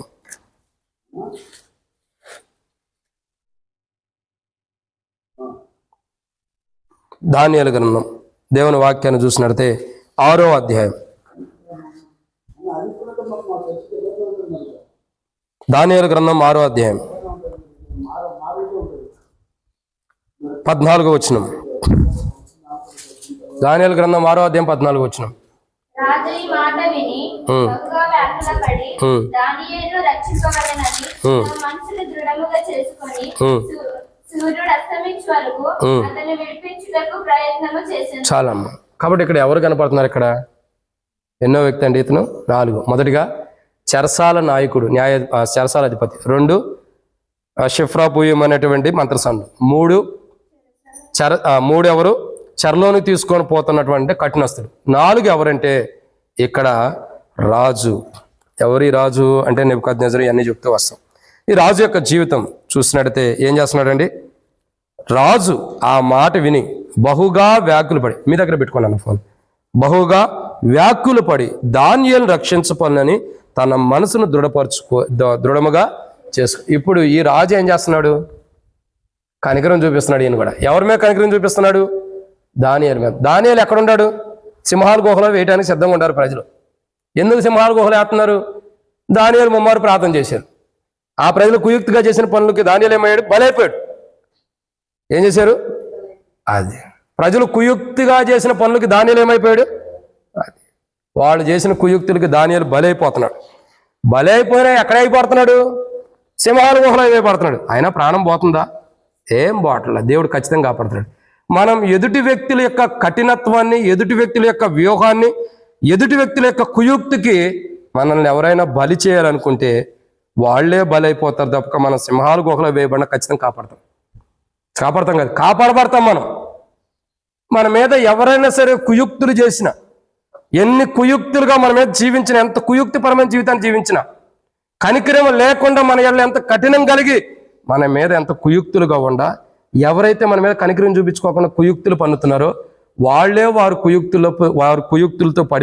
కుయుక్తుల్లో పడిపోతారు తప్ప మనం సింహాల గుహలో వేయబడినా 100% కాపాడబడతాం. ఎందుకు? మనం సేవించుచున్న దేవుడు అంత గొప్పోడు. మనం వెంబడిస్తున్నది, మనం ఏ దేవుని వెంబడిస్తున్నాం ఆయన అంత గొప్పోడు. ఎదుటి వ్యక్తులు మన ఎడల ఎంత కుయుక్తిగా చేసినా, మన మీద ఎంత కనికరం చూపించుకోకుండా మనల్ని ఆ యొక్క ఏమంటారు సింహాల బోన్లో వేయాలనుకున్నా దేవుడు ఏం చేస్తాడు? కనికరం చూపిస్తాడు. అయితే ఇక్కడ రాజు యొక్క జీవితం చూడండి. ఈ రాజు తన జీవితం వేరు, తన తండ్రి యొక్క అనుభవాలు వేరు. వారు దేవుని ప్రజలను బబులోని చెరకు తీసుకొచ్చినటువంటి వారు. ఆ బబులోని చెరకు తీసుకొచ్చిన ప్రజలు, ఆ రాజు ఏం చేస్తున్నాడండి? తన కుమారుడు కానీ ఆయన కానీ ఏం చేస్తున్నాడండి? దానియేలు మీద కనికరం చూపిస్తున్నాడు. చూడండి, దేవుని ప్రజల్ని తోడుకొని పోయి బానిసలుగా చేసుకోవాలనుకున్న రాజు ఏం చేస్తున్నాడు? కనికరం చూపిస్తున్నాడు. ఎవరి మీద? దానియేలు మీద, దేవుని ప్రజల మీద. అంటే కఠినంగా ఉండాల్సిన వాడే కనికరం చూపించిన వాడే కనికరం చూపిస్తున్నాడు. మనం ఎంత కనికరం చూపించాలి? కానీ దేవుని ప్రజల విధానం వేరు, వారి మనస్తత్వాలు వేరైపోయినాయి. ఈ రోజుల్లో విశ్వాసులు ఎలా అయిపోయారంటే కఠినస్తులు అయిపోయారు. ప్రార్థన కూడా ఏదో చెయ్యాలి, ఒక భారము, ఒక బాధ్యత, ఆత్మల భారము, ఆసక్తి, పురుకొలుపు కాదు. ప్రార్థన కూడా ఎలా చేస్తాం? నేనేం తిట్టాలనుకున్నాను అదంతా ప్రార్థనలో చేసేస్తా. నేను ఎదుటి వ్యక్తికి ఏం చెప్పాలనుకున్నాను అదంతా ప్రార్థనలో చేసేస్తున్నా. ఇంకా నువ్వైనా నేనైనా అలా ప్రార్థన చేస్తే దేవుడు ఎందుకు వింటాడు? ప్రార్థనలు కూడా మారిపోయినాయి, ఇటు వరకులాగా లేదు. చాలామంది అంటారు, ఆ సేవకుడు మారిపోయాడు, ఇటు వరకులా అంటాడు. కాదు, నేను మారా, నువ్వు మారలేదుగా. సరే, నాకు బుద్ధి లేదు, నేను మారిపోయా, మరి నువ్వు మారలేదా? ఆ సేవకుడు ఇటు వరకు భలే ప్రేమను చూపించాడు, ఇప్పుడు లేదు. ఓకే, మేము కఠినస్తులమే. మరి నువ్వు, నేను గడ్డిదన్నా, నువ్వు కూడా గడ్డిదంటావా? చెప్పే మాటలు ఏంటంటే, ఆ సేవకుడు ఒకప్పుడు భలే ప్రేమను పంచాడు, ఇప్పుడు లేదు ఆ ప్రేమ. సరే, ఆయన గడ్డిదన్నాడు, మరి మనం ఏం చేయాలా? ఆయన ఎట్టయినా చేయని, మనం ఏం చేయాలి? మనం కనపరచాల్సిన ప్రేమ కనపరచాలిగా. మనం వెళ్ళేదే ఇంకో మార్గంలో వెళ్తాం, మళ్ళీ ఆయన మీద ఒక వేసేస్తాం, పచ్చిగడ్డి వేసి కాలిపోరాని వేసేస్తాం ఆయన నెత్తి మీద. నువ్వేది విత్తుతున్నావో ఓ రోజు అదే నీ పంట కోయిపోతున్నావు, గుర్తుంచుకో. ఒకప్పుడు ప్రేమను చూపించాడంటే ఇప్పుడు చూపించలేదంట. ఎందుకు చూపించాడు? ఒకప్పుడు ఏమైనా రోగాలు ఉన్నాయా? ఇప్పుడు రోగాలు ఎక్కువైనాయా ఆయనకి చూపించబోడానికి? ఏమొచ్చింది ఆయనకి? ఏ రోగం రాలేదు కదా, బాగానే ఉన్నాడు కదా. మరి ఎందుకు ప్రేమను చూపించడు? చూపించలేదంట. ప్రేమను చూపించలే. ఆ సేవకుడు ఒకప్పుడు భలే ప్రేమించాడబ్బా, ఎంత ప్రేమించాడంటే ఇప్పుడు అసలు ప్రేమే లేదు. నాకు ప్రైజ్లాడే చెప్పడు. నువ్వు చెబుతావా? ఆయన చెప్పడు. చాలా చోట్ల నేను నిన్నే మాటలు ఇయ్యే, అర్థమైందా? ఆయన చెప్పట్లో ఆయనకు బుద్ధి లేదు. మరి మీరంటే మీరు కాదు, మామూలుగా చదువుతున్న విశ్వాసం. మరి మీరేం చేయాలా? మరి నువ్వన్నా చెప్పాలి కదా, ఆయన చెప్పలేడు. ఆయన బుద్ధి లేదు, మరి మనం ఏం చేయాలా? బుద్ధి కలిగి ప్రవర్తించాలా. మనం ఆయన కంటే ఎక్కువ కఠినస్తులుగా ఉంటాం. ఆయనన్నా ఎప్పటికప్పుడు ప్రేమన్నా చూపిస్తాడే, మనం అసలు ఇది కూడా ఉండదు. ఇంకా పేరుకేమో ఆయన అసలు మమ్మల్ని ప్రేమించడమే మానేశాడు. ఎప్పుడో వచ్చినప్పుడు ఎంత ప్రేమను చూపించాడు, ఇప్పుడు ఆ ప్రేమే లేదు, అసలు మొత్తం మారిపోయింది. ఏం మారలా. ఆయన ఎప్పుడు ఒకేలాగా ఉంటాడు. మనం మారిపోయాం, మన ప్రేమ మారిపోయింది, మన మాటలు మారిపోయినాయి, మన ప్రవర్తన మారిపోయింది. వేసేదేమో నింద ఆయన మీద వేసేద్దాం. ఎవడు గుడ్డాడంటే నా సేవకుడేగా గుడ్డాడు. ఎవడు బలవుతాడంటే నా సేవకుడేగా బలయ్యేది సేవకుడే కాబట్టి ఆయన మీద నెట్టేద్దాం. మరి ఆయన ప్రేమ చూపిస్తా, నువ్వు చూపిస్తున్నావా? ఆయన మాట్లాడు, నువ్వు మాట్లాడుతున్నావా? ఆయన ప్రేమ కనపరచు, నువ్వు కనపడుతున్నావా? మనం చేసేది చేస్తానే ఉంటాం. ఎదుటి వ్యక్తి పైన నిందయ్యొద్దు. రేపొద్దున నువ్వేం విత్తున్నావు అది కోస్తావు, అది గుర్తు తెచ్చుకోవట్లా, అది అర్థం కావట్లా. కానీ ఇక్కడున్న రాజు వేరు. ఈయన ఎలాంటి వాడంటే ప్రేమను కనపరిచేవాడు. ఈ రాజు ఏం చేస్తున్నాడంటే దేవుని ప్రజలను చెరలోకి తెచ్చుకున్న వారి ఏళ్ళు ఏం చేస్తున్నాడండి? చెరసాల్లో వేయబడిన చెరసాలు కాదు, సింహభూమిలో వేయబడుతుంటే కాపాడటానికి ఇష్టపడుతున్నాడు, కనికరం చూపిస్తున్నాడు. సూర్యుడు అస్తమించేంత వరకు కూడా ఏం చేస్తున్నాడండి? తన ప్రయత్నం చేస్తున్నాడు. ఏదో ఒక రీతిలో దానియేలును కాపాడాలని దానియేలును రక్షించాలని తన మనసులో దృఢం చేసుకున్నాడు. అంటే కనికరం చూపిస్తున్నాడు దానియేలు మీద. అరే, మండుచున్న వేడిం గల అగ్నిగుండంలో రాజు వేశాడు తన తండ్రి. 3 వ్యక్తులు అగ్నిగుండంలో పడి కాలుతున్నారు, కానీ కాలిపోయారా? కాలలేదురండి. ఏపిచ్చాడు. అంత కఠినస్తుడే చెరసాల్లో, అంటే అగ్నిగుండంలో కానీ ఏపించినవాడు. కానీ లేదంటే ఒక మాట చెప్పాలంటే ఈ యొక్క రాజు అయినప్పటికీ తన కుమారుడైన రాజు ఈయనేం చేయాలా?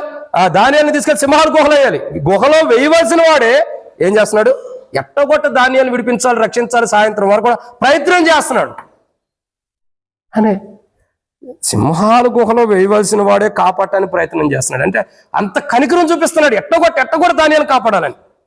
సింహాలు బోను లాంటి వాటి విషయాల్లో నుండి బయటకు వచ్చిన మనమేమో కనికరం చూపించలేకపోతున్నాం. దేవుడు మన ప్రార్థన వినడం, మన మనవి వినడు. ఎందుకంటే మనం ఇప్పుడు వచ్చి ఎంత ఉపవాస ప్రార్థన చేసినా దేవుడు వినడు. ఎందుకు వినడు చెప్పండి?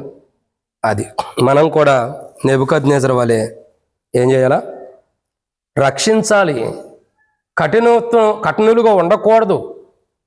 మనం ఎదుటి వ్యక్తిలా కనికరం చూపించాలన్న మనసు మనకు ఉండాలి.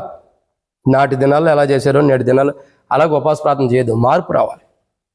కొందరు వ్యక్తులు మారిన జీవితాలు ఉండే వారి జీవితాలు నాటి దినాల్లో కూడా. న్యాయాధిపతి చెరసాల అధిపతి, మంత్రసానులు, చెరలో తీసుకుని పోయిన వారు కానీ ఇక్కడ నెబుకద్నెజరు కానీ కఠినంగా ఉండాల్సిన వాళ్ళే ప్రేమను కనపరుస్తున్నారు. కానీ ప్రేమను కనపరచాల్సిన మనం, కనికరించాల్సిన మనమే కఠినస్తులుగా మారిపోయి దేవుని దగ్గరికి వచ్చి ఉపవాస ప్రార్థన చేస్తున్నాం. నువ్వు ఎంత గుండెలు బాదుకుని లబోలోబా అన్న దేవుడు వినడు. ఇదన్నో మాట. 4. ఇక 5వ విషయాన్ని చూద్దాం. చివరి మాట చూసి ప్రార్థనలో ప్రవేశిద్దాం. ఆదికాండము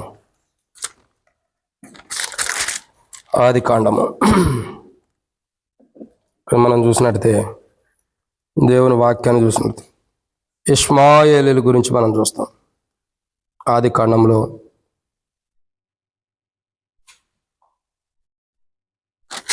మనం చూసినట్టయితే యోసేపు యొక్క జీవితంలో, యోసేపు యొక్క అనుభవంలో ఒక సన్నివేశం జరుగుతూ వస్తుంది.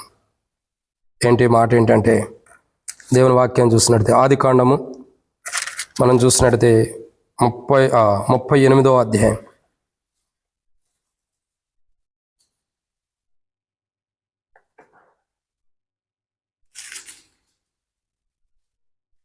ఆదికాండము 38వ అధ్యాయం 37వ అధ్యాయం ఇక్కడ మనం చూస్తూ వస్తాం. 28వ వచనం నుండి 28వ వచనం. విజ్ఞానీయులైన వర్తకులు ఆ మీదుగా వెళ్ళుచుండగా వారు ఆ గుంటలో నుండి యోసేపును పైకి తీసి ఆ ఇష్మాయేలీయులకు 20 తులముల వెండికి అతనిని అమ్మివేసిరి. చాలమ్మా. కాబట్టి ఇక్కడ మనం చూస్తున్నాం ఎవరు వీళ్ళు? ఇష్మాయేలీలు. ఇష్మాయేలీలు అంటే ఎవరు చెప్పండి? అబ్రహాము యొక్క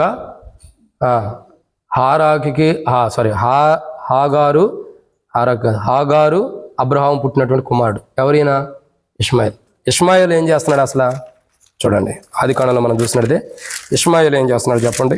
ఆదికాండము ముగిచ్చి వేస్తున్న త్వరగా. ఆదికాండం ఇక్కడ మనం చూసినట్టయితే ఆదికాండము మరి 20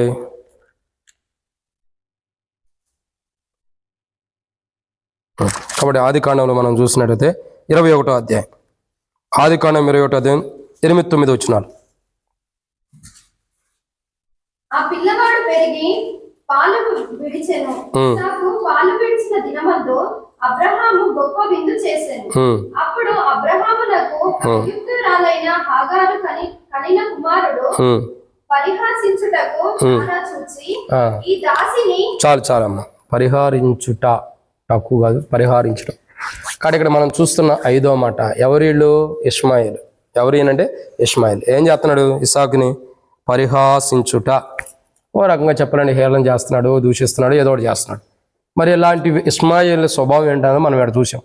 వీళ్ళు ఏం చేశారు? ఇప్పుడు యోసేపునే అన్నదమ్ముడు కొంట్లో పడేసిన యోసేపుని ఏం చేశారు? తీసేసి అమ్మేసేసారు. అమ్మారు లేదా? అమ్మేసారు ఇష్మాయేల్కి. ఇష్మాయేల్ ఏం చేస్తున్నారు? తీసుకెళ్ళి ఎక్కడిస్తున్నారు? మనం ఇంతకుముందు చూసాం కదా. తీసుకెళ్ళి ఎక్కడిస్తున్నారు చెప్పండి? ఎక్కడిస్తున్నారు? 37వ అధ్యాయం 28వ వచనంలో వారు యోసేపును ఐగుప్తునకు తీసుకొని పోయిన తర్వాత ఏం చేస్తున్నారు? పోతీఫర్ ఇంటికి పంపిస్తున్నారు. అంటే అక్కడ ఇష్మాయేల్కి కనికరం ఉండట లేనట్ట చెప్పండి? ఇష్మాయేల్ ఏం చూపించినట్టు యోసేపు పైన? ఇప్పుడు ఇష్మాయేలు ఎక్కడ తీసుకెళ్లారు? పోతీఫర్కి ఇచ్చేసారు. పోతీఫర్ ఏం చేశాడు? తన ఇంట్లో ఒక నమ్మకస్తుడిగా పెట్టుకుంటూ వచ్చాడు. అంతే కదా చేస్తూ వచ్చింది. కాబట్టి ఇక్కడ గమనించాల్సిన కోణం ఏంటి? ఇష్మాయేల్ యొక్క స్వభావం ఏంటి? అతడు అడవి గాడిద లాంటి స్వభావము చాలా ఉండే. ఇష్మాయేల్ యొక్క స్వభావం అడవి గాడిద లాంటి వాడు. తర్వాత ఇంకా పరిహాసించేటటువంటి స్వభావం కలిగిన వాడు చాలా ఉండే. మరి ఇలాంటి వారైన ఇష్మాయేల్ ఏం చేస్తున్నారు? పోన్లే యోసేపు గుంట్లో ఉండి యోసేపు మనం కొనుక్కున్నాం, ఇతను మనకెందుకులే అని చెప్పని పోతీఫర్కి ఇచ్చేస్తున్నారు. అంటే ఒక ఇష్మాయేల్ ఆ పరిహాసించేవారే, గాడిద స్వభావం కలిగినటువంటి వారే దేవుని బిడ్డ పైన కనికరం చూపించి పోతీఫర్కి ఇస్తున్నప్పుడు గాడిద స్వభావం, అడవి గాడిద స్వభావం కలిగిన వారు, కఠినస్తులుగా ఉండకోకుండా, కఠినమైన వారికి ఉండకోకుండా కనికరం చూపిస్తున్నప్పుడు క్రీస్తు యేసు యొక్క స్వభావాన్ని ధరించుకున్న మనం ఎలా ఉండాలి, ఎలా ఉండి ఉపవాస ప్రార్థన చేయాలి? మీరు చూడండి, అడవి గాడిద లాంటి స్వభావం ధరించుకున్న వాడే కనికరం చూపిస్తున్నారు. అలాంటి ప్రజలే యేసేపు పైన. యేసు ప్రభువారి యొక్క స్వభావాన్ని ధరించుకున్నాం, క్రీస్తు యేసు యొక్క మనసును ధరించుకున్నాం. ఎప్పుడు చెబుతూ వస్తాం, ఇక జీవించువాడని కాదన్నా ఏమన్నా క్రీస్తే, అంటే క్రీస్తు యేసు యొక్క స్వభావాన్ని ధరించుకున్నాం. క్రీస్తు యేసు కలిగిన మనసును మీరును కలిగి ఉండడని బైబిల్లో ఉంది. ఆ మనసు, ఆ స్వభావాన్ని ధరించుకున్నాం మనం. మరి మనం ఏం చేయాలా? మీరు చూడండి, అడవి గాడిద లాంటి మనసు కలిగిన వాడే కనికరం చూపిస్తున్నప్పుడు క్రీస్తు యేసు యొక్క స్వభావాన్ని ధరించుకున్న మనం ఎలా ఉండాలి? అదే కనికరాన్ని కనపరచాలి. అవునా కదా? కానీ ఆ కనికరం కనపరచగలుగుతున్నామా? ఇప్పుడు చెప్పండి. పూర్వదినాల్లో దావీదురాజు చేసిన ప్రార్థన కనికరం లేనివాడి గుండి ప్రార్థన చేశాడు, కనికరించినటువంటి మనసు కలిగిన వాడిగా ప్రార్థన చేశాడు. అందుకే దావీదురాజు ప్రార్థన వినలా. నాటి దినాల్లో ఎలా ప్రార్థన చేశారో నేటి దినాలు అలా చేస్తే దేవుడు వినడు. కానీ కొంతమంది కఠినస్తులే కనికరం చూపించారు. ఎవరు? అధిపతి, చెరసాల అధిపతి, కఠినంగా ఉండాల్సిన ఐగుప్తుడే కనికరం చూపించాడు యోసేపుని.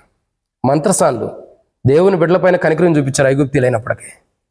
చెరగొని పోయినటువంటి వారు, చెరగొని పోవడానికి ఇష్టపడిన వారే దేవుని ప్రజలపైన కనికరం చూపిస్తున్నారు. నెబుకద్నెజరు రాజు సైతమే కనికరం చూపిస్తున్నాడు. ఇంకా ఇష్మాయేలు గాడిద స్వభావం కలిగిన వారు కనికరం చూపిస్తున్నారు. అరే, అసలు కఠినస్తులే మార్పు చెంది కనికరం చూపిస్తున్నప్పుడు దేవుని బిడ్డలమైన మనం, ఆయన ద్వారా మన పాపాలన్నీ కూడా ఆయన కుమారుని రక్తం ద్వారా కడగబట్టడం ద్వారా ఆయన ద్వారా కనికరించబడిన మనం ఇంకెంత కనికరాన్ని చూపించాలి? కానీ దావీదురాజు అంటాడు, వాడు కనికరం లేకుండా నీ పని చేశాడంట. ఈ రోజుల్లో ఉపవాస ప్రార్థన కనికరం లేకుండా కఠినస్తుడు గుని మనం ప్రార్థన చేస్తే దేవుడు మన ప్రార్థన వినడం. మనం ఎలా ఉండాలంటే ఆ చెరసాల అధిపతి వల్లే ఉండాలి. కనికరం చూపిస్తాను, యోసేపు పైన కనికరం చూపించాడు. మంత్రసానుల వల్లే దేవుని ప్రజల పైన కనికరం చూపించే వారికి ఉండాలి. చెరగొని పోయిన ప్రజల వల్లే చెరలోకి వారిని తీసుకుపోయినా వారిపైన కనికరం చూపించే వారికి ఉండాలి. ఇంకా నెబుకద్నెజరు వలె కనికరం చూపించేవారికి ఉండాలి. ఇష్మాయేలు వలె కనికరం చూపించేవారికి ఉండాలి. అసలు కఠినస్తులే మారిపోయి కనికరం చూపిస్తున్నప్పుడు కనికరించబడిన మనం కనికరం చూపించాల్సిన బాధ్యత మనకు లేదా? కానీ ఆ కనికరం చూపించుకోకుండా, కనికరం లేకుండానే కఠినస్తులుగా ప్రవర్తించి ఇప్పుడు వచ్చి దేవుని సన్నిధిలో ప్రార్థన చేస్తే, ఆనాడు దావీదురాజు నాటి దినముల్లో దావీదురాజు కనికరం లేకుండానే ప్రవర్తించి ఉపవాస ప్రార్థన చేస్తున్నాడు, దేవుడు విన్న. ఈ రోజులో మనం కూడా అట్లాగే కనికరం లేకుండా కఠినస్తులుగా ఉండి కఠినమైన వారికి ఉండి ఉపవాస ప్రార్థన చేస్తే దేవుడు వినడం. కఠినస్తులే మార్పు చెందుతున్నారు. కఠినమైన జీవితం కలిగిన మనం కఠినమైన జీవితం కలిగిన వారి మార్పు చెందినప్పుడు కనికరించబడిన మనమే కఠినంగా మారిపోతే దేవుడు మన ప్రార్థన వినడం. ఇప్పుడు మన ప్రార్థన వినాలంటే, ప్రభా నేను కఠినస్తురాలుగుండా నా హృదయాన్ని మార్చని ప్రార్థన చేస్తే, అప్పుడు నన్ను క్షమించు ప్రభు అని ప్రార్థన చేసి, నువ్వు దేని కొరకు ప్రార్థన చేసుకుంటావో మొదట నేను కఠినస్తురాలని నన్ను క్షమించు ప్రభు అని ప్రార్థన చేసి, నా జీవితానికి ప్రభా నన్ను మార్చు, నాలో ఉన్న కఠినత్వాన్ని తీసేయమని ప్రార్థన చేసి, అటు పిమ్మట నీకేం కావాలో నువ్వు ప్రార్థన చేసుకుంటే అప్పుడు దేవుడు ఇస్తాడు. అట్లా కాకుండా నేను మాత్రమే మంచిదాన్ని, పక్కన వాళ్ళందరూ కఠినస్తులే ప్రభా అని పొరపాటు నా సేవకుడు కఠినంగా ప్రవర్తిస్తున్నాడని ప్రార్థన చేసేవరకు నేను జాగ్రత్త ఇక్కడి నుంచి నువ్వు కఠినస్తురాలని పేరు పెట్టి ప్రార్థన చేస్తా. నువ్వు నన్ను సేవకుడు అని ప్రార్థన చేసినప్పుడు నేను పేరు పెట్టి ప్రార్థన చేస్తా, పలానా అక్క, పలానా ఆమె, పలానా అతను కఠినస్తుల ప్రభావం మనసు మార్చాలి. అప్పుడు ఏమైంది? ప్రార్థనలు ఇతరం గుద్దుకుంటున్నట్టుండి తప్పక, బాక్సింగ్ చేసుకుంటున్నట్టుండి తప్పక ఉపయోగం లేదు. ఇప్పుడు ప్రార్థన ఏంటంటే సేవకుడు ఇంకోటి కాదు, నేను కఠినస్తురాల్ని నా మనసు మార్చు, అప్పుడే నువ్వు నా ప్రార్థన వింటావు. అట కాదు ప్రభా నేను నీతిమంతుని అనుకున్నావు అనుకో, ఆయన నీతిమంతుల కొరకు రాలా. ఎవరైతే నేను కఠినస్తులు అనుకుంటారో వాళ్ళ ప్రార్థనే దేవుడు వింటాడు. నేను కఠినస్తుని కాదు అన్నావా, నీ ప్రార్థన అసలు దేవుడు వింటావు. ఎందుకంటే నువ్వు చాలా చోట్ల కఠినస్తుడివి. నువ్వు కఠినంగా ప్రవర్తించేది ఎక్కడ తెలుసు? నీ ఇంట్లో ఉన్న వారి మీదే కఠినంగా ప్రవర్తిస్తావు, బయట వాళ్ళ మీదే కఠినంగా ప్రవర్తిస్తావు, నీ తోటి విశ్వాసం మీదే కఠినంగా ప్రవర్తిస్తావు. ఇంకా నువ్వు ఎక్కడ మంచోడివి, మంచిదానివి. నువ్వు మంచోడివి, మంచిదానివి నువ్వు అనుకోవద్దు, దేవుడు అనాలి. కాబట్టి ప్రార్థన ఏంటంటే నేను కఠినస్తురాల్ని నా జీవితం మార్చు. అలా ప్రార్థన చేస్తే నీలో ఏ విషయంలో అయితే కఠినమైపోతున్నాయో దాన్ని మారుస్తాడు దేవుడు. అలా కాకుండా నేను కనికరించేవాడిని, నేను మంచోని ప్రవ్వా, ఇక్కడ ఉండే వాళ్ళందరూ కఠినస్తులని ప్రార్థన చేయి. దేవుడు నీ ఏళ్ళ ఇక కఠినుడిగా ప్రవర్తిస్తాడు. ఇక వాళ్ళ ఏళ్ళ 600-500 సంవత్సరాలు మాట్లాడలేక నీ ఏళ్ళు చచ్చిపోయేంత వరకు కూడా మాట్లాడు దేవుడు. అప్పుడు ఇంకేమైపోతా? సౌలుతో చచ్చిపోయేంత వరకు కూడా దేవుడు మాట్లాడిపోతే తన కత్తి మీద దాని బట్టి జావాల్సింది వచ్చింది. అంత దాకా తెచ్చుకోవద్దు. దేవుడు మాట్లాడటం కఠినం చేస్తే మన కత్తి మీద మనం పడి జావటం తప్పకేం లేదు. అంటే మన మరణం మనం తెచ్చుకోవడం తప్పకేం ఉండదు. వద్దు.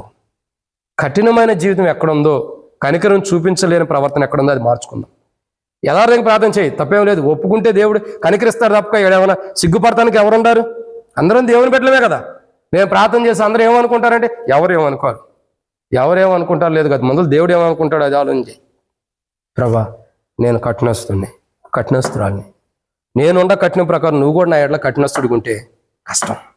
కాబట్టి నేను కనికరించబడుతున్నా. అదే ఎదుటి వ్యక్తి అట్లా నువ్వు నన్ను ఎట్లా కనికరిస్తున్నావు అట్లా కనికరించే మనసు నాకు ఇవ్వు. అటు పేమట ప్రభా, ఇదిగో నేను చేసే ప్రార్థన కూడా ఆలకించని.